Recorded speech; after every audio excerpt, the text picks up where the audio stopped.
Good morning, Cebu City. My name is Rico Valentino. This is our news karong buntaga.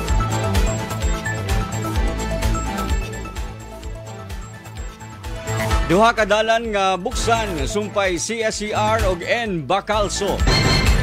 Aron mapalambo ang kahimtang sa trapiko, giplano ang pag-abli sa 12 duha ka mga karsada nga magdugtong sa Cebu South Coastal Road, CSCR, ngadto sa Natalio Bacalso Avenue. Nga adunay kinatibuk ang budget ni siya nga 4.8 bilyones ka pesos nga walay gasto ang Cebu City government.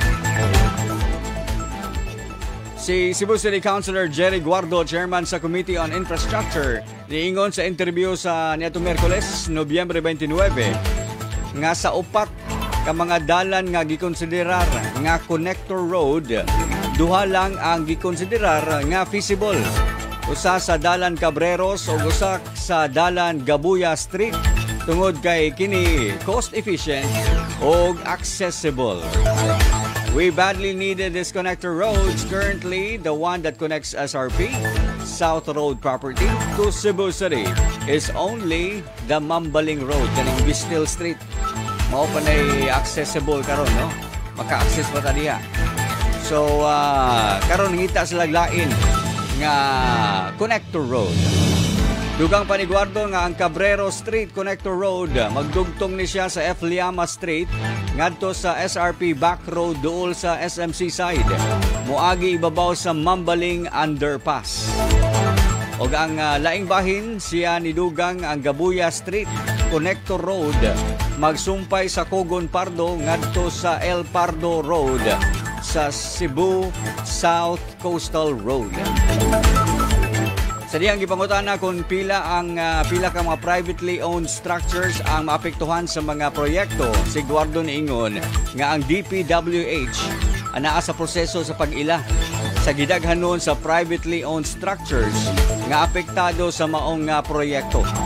Lakip na sa mga informal settlers.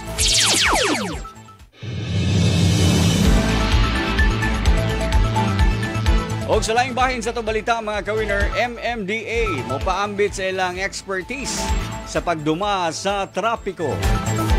Aniya sa dakbayan sa Sugbo ang usa ka team gikan sa Metro Manila Development Authority or MMDA nga og hangtod sila karong Biyernes or karong adlaw aron mapaambit ang ilang kasinatian sa pagduma sa dagan sa trapiko.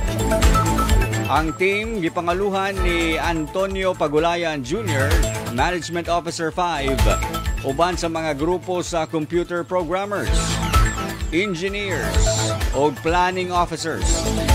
Tumong sa ilang pagbisita mao ang pagpaambit sa ilang kaalam o expertise may kalabutan sa management kung pagduma sa dagan sa trapiko didto sa kauluhan. Ang maong grupo nakikitagbo gilayon sa mga opisyal sa dakbayan sa Sugbo pinaagi sa Zoom uban sa pangulo sa CCTO o City Administrator. Sa nasayran naguna nga suliran sa syudad mao ang kahuot sa dagan sa trapiko. Apil na usab ang isyu kabahin sa kasamtangang mga traffic light system.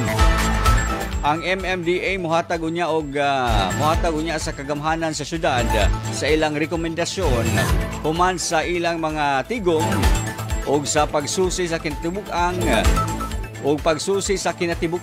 lakip na sa traffic system sa syudad sa Sugbo. Mga ito balita karong buntaga mga kawin, ako si Rico Valentino. Bango na Cebu City!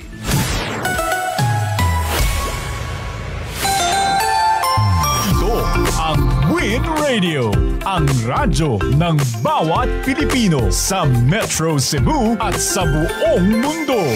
24 oras na tugtugan, kasiyahan at balitaan. Araw-araw, 107.5 sa inyong FM radio. Online, mapapakinggan sa mga radio listening apps. On ground, maririnig mo sa mga tindahan, sasakyan at sa kapitbahayan. Ang Win Radio, kasama mo. Nasaan ka man, kailanman. Win Radio, ang radyo ng bawat Pilipino. Wherever you are. Ang Win Radio ay kasapi sa kapisanan ng mga broadcaster ng Pilipinas, KBP, celebrating 50 years of serving Philippine broadcasting.